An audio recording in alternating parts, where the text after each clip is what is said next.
Selamat sore pemirsa TVRI Kalimantan Barat yang terhormat. Wei Tetung Tien, salam dalam kebajikan. Pemirsa yang budiman, tema hari ini adalah pendidikan, belajar dan mengajar. Sama seperti 2 minggu yang lalu, temanya sama. Karena dalam agama Konghucu, pendidikan sangat ditekankan supaya umatnya dapat berhubungan dengan pihak manapun akan lebih baik, lebih bagus. Begitu pentingnya pendidikan bagi diri kita, bagi keluarga, bagi masyarakat, bahkan bagi negara. Maka dalam kitab suci agama Konghucu, yaitu Sesu dan Wuching, cukup banyak dibahas tentang bidang pendidikan. Di mana sebenarnya letak pentingnya pendidikan bagi diri kita. Sebagai contoh diri saya aja. Sejak kecil, ya, apabila diri saya ini tidak menempuh pendidikan formal dengan baik, minat baca kurang, maka mungkin hari ini saya tidak dapat berdiri di hadapan pemirsa. Maka itulah sangat pentingnya bagi diri kita. Pendidikan juga sangat penting bagi masyarakat. Di mana letak pentingnya?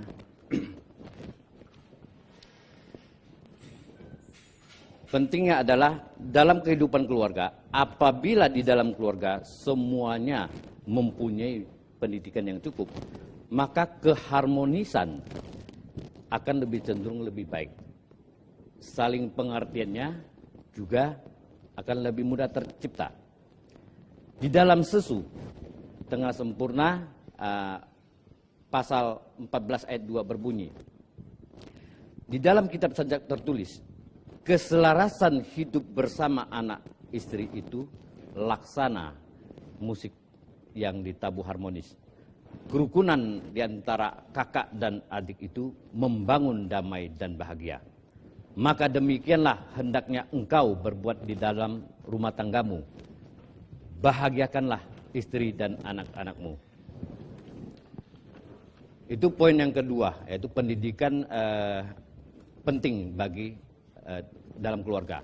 Poin yang ketiga adalah pendidikan begitu penting juga bagi masyarakat. Pendidikan dalam kaitannya dengan masyarakat dapat dibagi 3 bagian.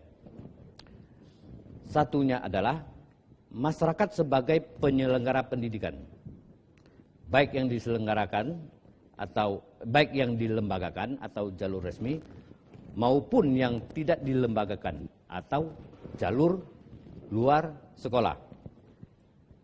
Bagian yang kedua adalah lembaga-lembaga kemasyarakatan dan atau kelompok sosial di masyarakat, baik lembaga langsung maupun tidak langsung, ikut mempunyai peran dan fungsi edukatif.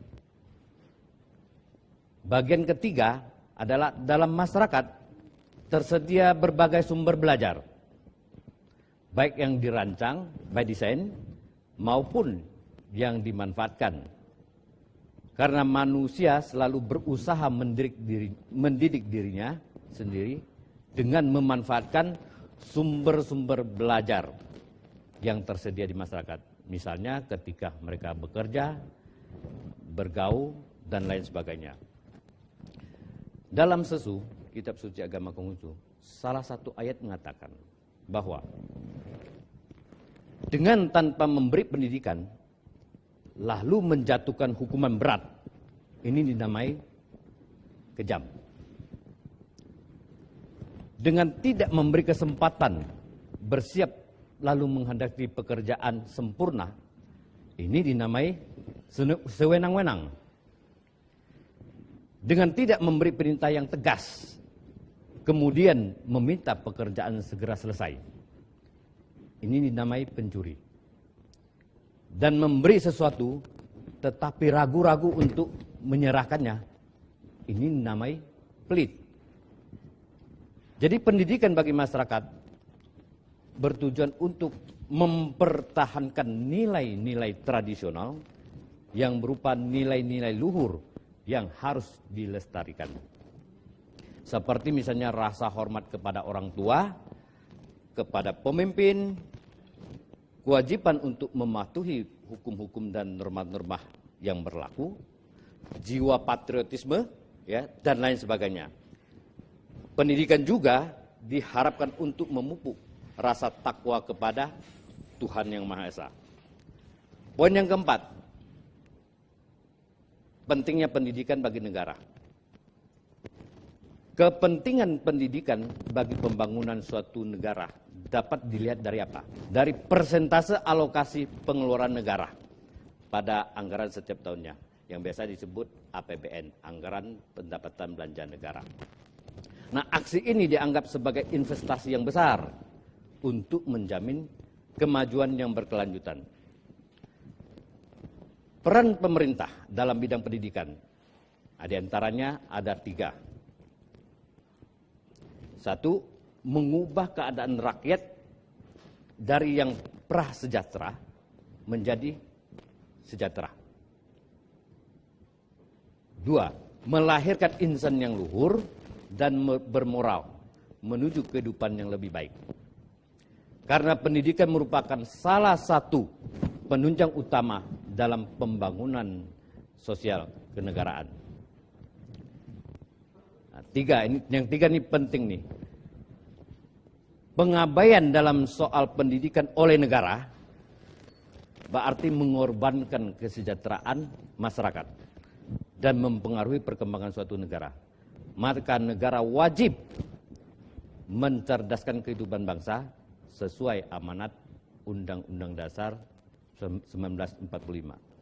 Nah, dari penjelasan keempat poin tersebut, maka dapat disimpulkan bahwa pendidikan di Indonesia merupakan tanggung jawab bersama, sesuai dengan peran dan fungsi kita masing-masing. Nah, sekarang kita masuk dalam pembahasan pendidikan dalam perspektif agama Konghucu. Kitab suci agama Konghucu cukup banyak ayat-ayat yang membahas tentang pendidikan. Karena pendidikan merupakan tolok ukur bagi suatu negara. Apabila bidang pendidikan suatu negara itu berkualitas, maka hal ini menunjukkan negara tersebut cukup maju atau dalam kategori negara maju. Sebaliknya, sistem pendidikan suatu negara itu masih amburadul, baik tentang pendidiknya, kualitas pendidikan maupun sarana dan prasarananya yang tidak memadai, maka dapat dipastikan bahwa negara tersebut jauh dari kategori negara maju.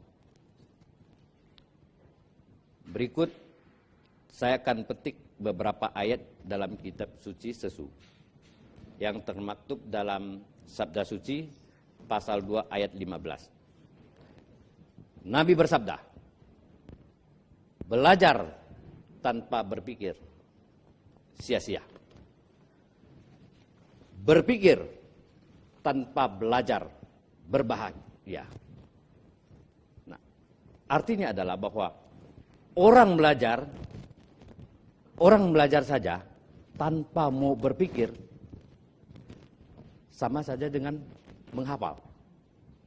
Jadi nggak tahu tujuannya apa, ya kan? Manfaatnya apa, nggak tahu. Maka kita jangan belajar tanpa berpikir. Kita belajar harus berpikir. Ya kan? Kalau belajar tanpa berpikir, itulah hasilnya. Sia-sia. Nah, orang berpikir saja tanpa belajar, nah itu bahaya tuh. Bisa menyebabkan angan-angan kosong. Bisa menyebabkan stres. Misalnya, ada seseorang ingin menjadi orang yang pintar. Ada anak ingin menjadi anak yang pintar. Tapi malas. Gak mau belajar. Nah, bagaimana ini bisa menjadi pintar? Karena belajar atau buku itu sumber ilmu pengetahuan. Ya kan? Apalagi sekarang zamannya internetan, ya kan? Mungkin dari buku-buku nggak ada, bisa dari dunia maya. Nah, belajar penting dari berbagai bidang kita boleh belajar. Berikutnya adalah Sabda Suci pasal 2 ayat 18. Murid Nabi namanya Ciceng. Ciceng ingin belajar cara mendapatkan kedudukan. Nabi bersabda, banyaklah mendengar, sisihkan hal yang meragukan, dan hati-hatilah membicarakan hal itu. Dengan demikian akan mengurangi orang lain menyalahkan. Banyaklah melihat, sisihkan hal yang membahayakan, dan hati-hatilah menjalankan hal itu. Dengan demikian akan mengurangi kekecewaan sendiri. Dengan pembicaraan tidak banyak mengandung kesalahan dan perbuatan tidak banyak menimbulkan kekecewaan, disitulah letaknya rahasia kedudukan. Nah, artinya apa? Artinya Nabi menganjurkan kita harus banyak mendengar. Makanya diciptakan telinga kita dua, mulut cuma satu. Harus banyak mendengar. Tetapi untuk membicarakannya harus dipilah-pilah, harus hati-hati agar tidak salah. Nabi juga menganjurkan kita harus banyak melihat. Maksudnya adalah belajar dari pengalaman orang lain dan hati-hati dalam pelaksanaannya agar dapat sukses dan tidak kecewa. Nah, dalam kitab suci agama Konghucu cukup banyak ayat-ayat tersebut, tapi kata-kata dan kalimatnya cukup sederhana. Jadi sebagian besar tidak perlu ditafsirkan, sebagian kecil bisa kita menafsirkan. Cuma kebanyakan bahasanya sederhana, bagi masyarakat umum mudah untuk memahaminya. Untuk berikutnya adalah di dalam Sabda Suci pasal 19 ayat 13. Cisya juga murid Nabi Konghucu. Cisya berkata, kalau memangku jabatan, jangan lupa memperdalam pelajaran. Dalam belajar, jangan lupa melakukan tugas. Nah, maksud dari ayat tersebut adalah bahwa setiap aktivitas kita akan diikuti atau dibarengi dengan aktivitas yang lain. Demikian juga kalau memangku jabatan. Orang yang bersangkutan, dia harus memperdalam job description-nya. Mempelajari tugas-tugas, yang mana yang didahulukan, yang mana yang dikemudiankan. Nah, untuk tugas seperti ini mempermudah tugas kita, mempermudah pekerjaan kita. Nah, kalau sudah demikian, maka kesuksesan akan lebih dekat dalam hal menjalankan tugas dan kewajiban kita. Nah, untuk berikutnya adalah Sabda Suci pasal 2 ayat 11. Nabi bersabda,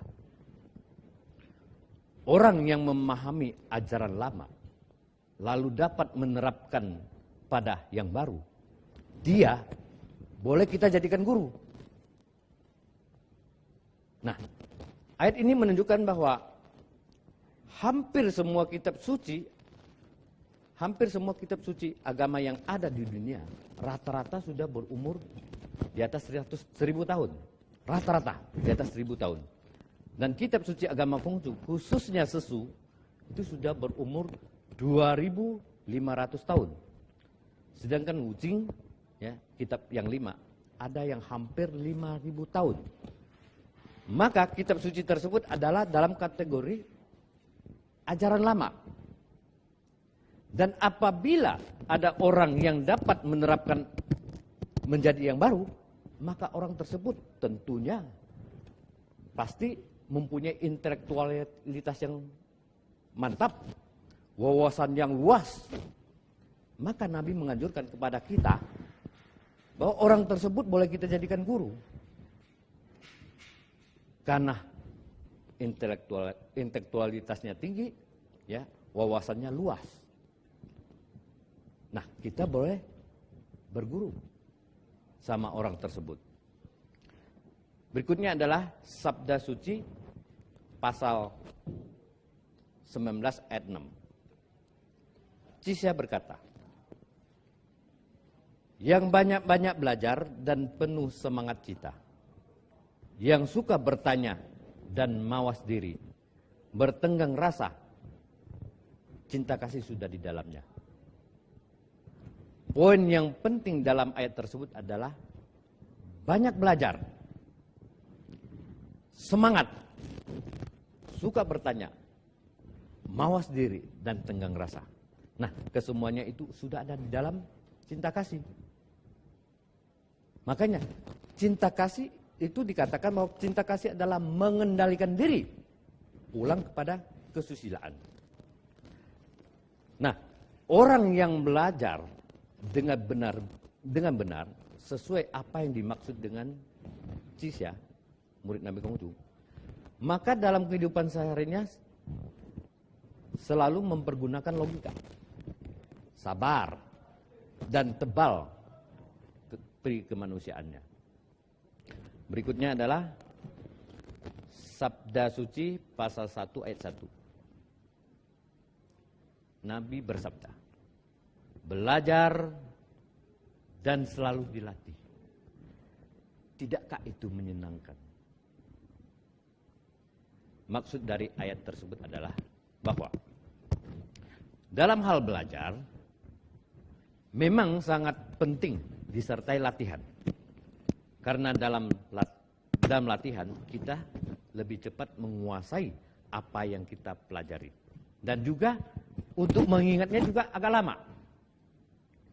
Nah, kalau kita cepat menguasai dan mengingatnya lebih lama, bukankah hal itu menyenangkan?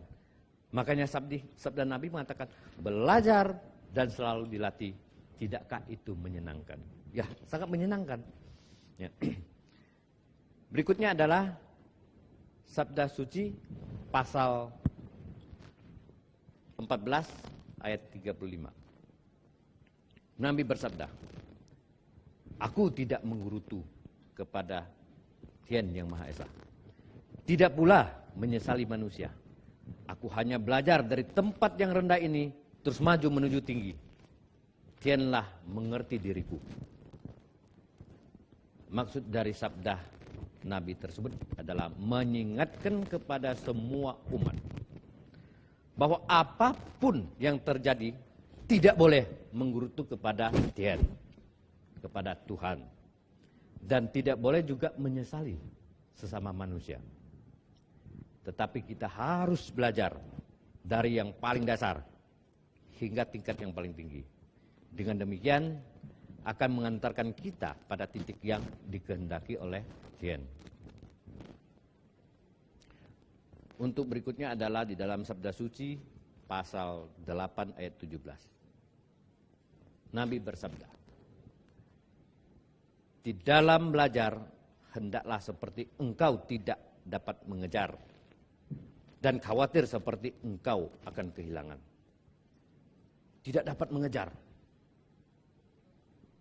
Berarti kita buru-buru nih untuk mendapatkannya. Seperti akan kehilangan pula. Berarti kita harus hati-hati menyimpannya. Nah, itu belajar. Makna dari ayat ini mengatakan bahwa belajar itu sangat luar biasa pentingnya. Nah, maksud dari ayat ini memberikan dorongan kepada kita bahwa kita harus bersemangat dalam belajar dan mengejar pendidikan setinggi mungkin untuk mensejahterakan diri sendiri, keluarga, ya, dan juga mengabdi kepada masyarakat atau negara. Untuk berikutnya adalah dalam Sabda Suci pasal 13 ayat 20. Cikung ini salah satu murid Nabi Konghucu. Cikung bertanya, bagaimanakah orang yang boleh disebut siswa itu? Ini Nabi menjawabnya. Nabi bersabda, di dalam tingkah lakunya kenal rasa malu. Bila diutus ke luar negeri, tidak menghinakan perintah rajanya. Demikianlah seorang siswa itu. Cikung balik bertanya nih. Mohon bertanya orang yang setingkat lebih rendah daripadanya. Ini yang lebih rendah yang ditanya oleh Cikung. Nabi menjawab, yaitu seorang yang di dalam keluarganya terpuji laku baktinya. Dan di dalam kampung terpuji setiap sikap rendah hatinya. Cikung tidak puas lagi, tanya lagi. Mohon bertanya, orang yang setingkat lebih rendah daripadanya. Lebih rendah daripada yang tadi. Nabi menjawab lagi, yaitu seorang yang kata-katanya dapat dipercaya dan perbuatannya dapat memberi buah. Orang semacam ini, meskipun sudah mempunyai cacat rendah budi, ia masih masuk dalam hitungan. Rendah budi itu dalam bahasa Mandarinnya Xiaoren. Xiaoren itu termasuk orang yang sudah agak rendah lah ya, sifat dan karakternya agak kurang bagus. Tapi Cikung masih penasaran nih, tanya lagi. Bagaimana tentang pejabat negara saat ini? Nah, maksud Cikung itu saat itu, 2500 tahun yang lalu. Nabi menjawab, oh, para gentong nasi itu, mana boleh masuk hitungan. Nah, jawaban Nabi ini agak luar biasa nih. Pejabat-pejabat zaman dulu dianggapnya gentong nasi. Nah, ayat ini menunjukkan jenjang atau tingkatan dalam hal kebajikan atau kesusilaan. Jenjang atau tingkatan dalam hal kebajikan atau kesusilaan. Zaman dahulu ketika Nabi masih hidup, memang banyak pejabat yang jauh dari jalan suci atau tauhid.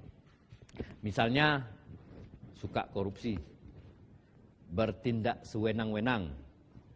Maka Cikung bertanya tentang pejabat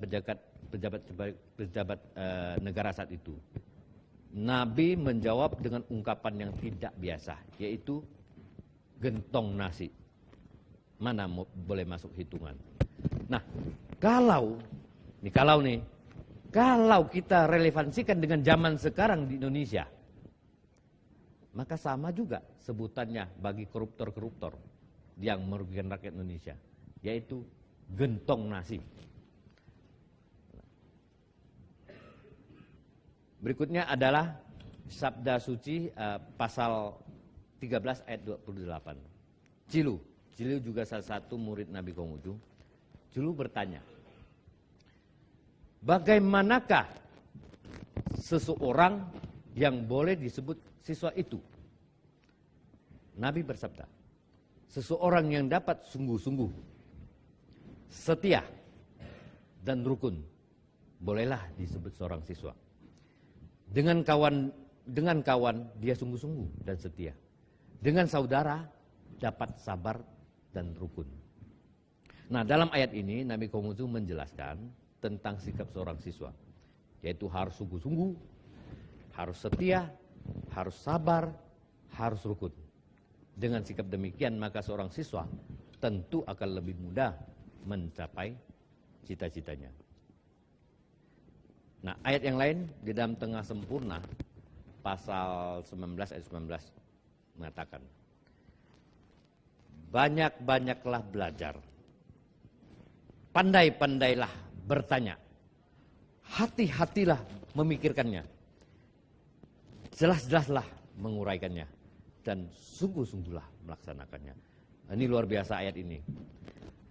Petunjuk di ayat ini sangat baik, dan apabila kita mengikuti petunjuk ini, maka dijamin segala sesuatu yang kita kerjakan atau kita lakukan akan berhasil dengan baik. Yakni harus belajar, harus banyak belajar, pandai bertanya, ya. Berpikirnya juga hati-hati, menguraikannya juga harus jelas, dan sungguh-sungguh dalam pelaksanaannya. Maka kesuksesan sudah menunggu kita di depan. Kalau kita bisa menerapkan hal seperti yang disabdakan oleh Nabi. Untuk berikutnya adalah di dalam Tengah Sempurna pasal 19 ayat 20. Memang ada hal yang tidak dipelajari. Ada hal yang tidak perlu dipelajari. Tetapi hal yang dipelajari belum dapat itu jangan dilepas.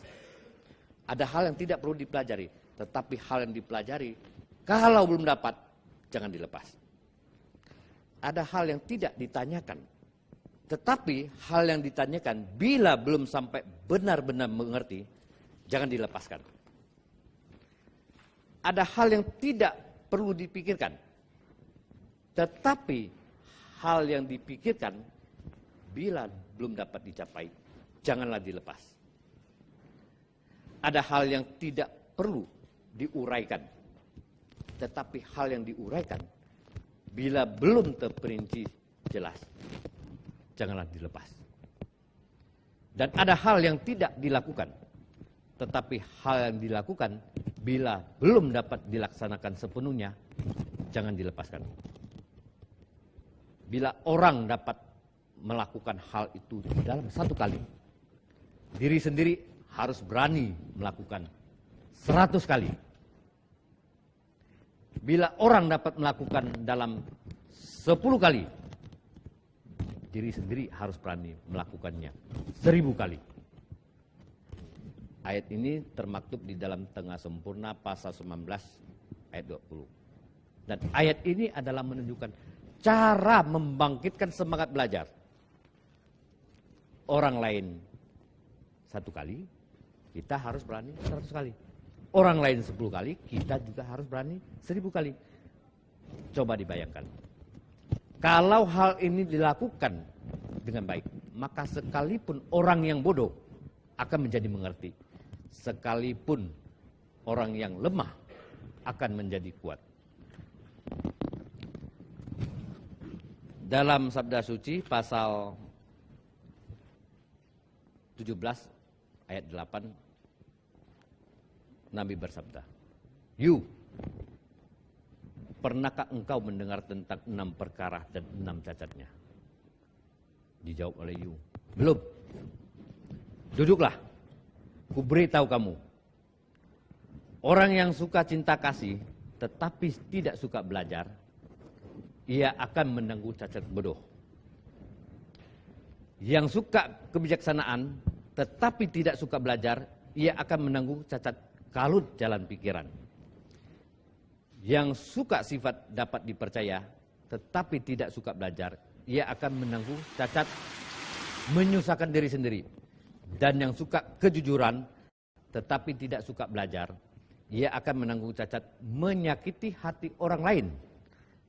Yang suka sifat berani tetapi tidak suka belajar, ia akan menanggung cacat mengacau. Dan yang suka sifat keras tetapi tidak suka belajar, ia akan menanggung cacat ganas." Demikian penjelasan ayat per ayat dari saya. Sekian dan terima kasih. Wei Tetunggen.